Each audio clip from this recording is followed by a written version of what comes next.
People don't get hired for lack of experience. They get hired because they're terrible at resumes.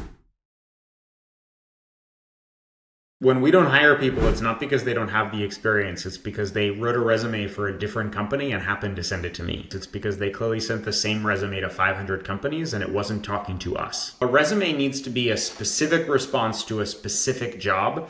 If it's more generic than that, then no one's going to read it and you're not going to get the job. If someone asks you a question and you answer it the same way you answer 500 other questions from 500 other people, you're probably not answering their actual question. And you need to think of a job application, a resume, as an answer to a question. It's why are you qualified for this job?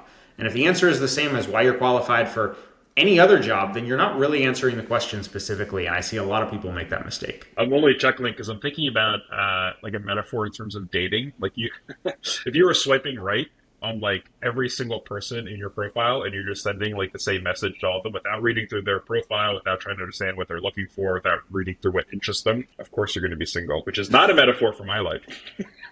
That's a great analogy, though. I mean, you don't send the same application to every person. You just wouldn't do it because it's not going to make sense. I mean, the hook that works for one job is not going to be what works for another, and what one job is looking for is not going to be what works for another. Think of your resume as you're trying to respond to everything that job is looking for, and your current job helps. So if someone says, hey, Mike, one of the requirements of this job is to have good organization skills and be able to implement a training program.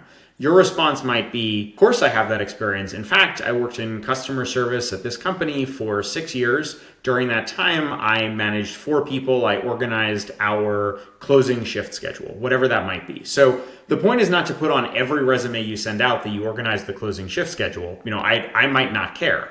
But if I'm saying one of my requirements is good organization skills, the ability to organize a program, you're going to say, I can do that, and here's the evidence that's why. It's your job to apply for jobs in a way that communicates how your previous skills apply to the job you're applying for. And if it's not tailored to the job, how can you answer that question?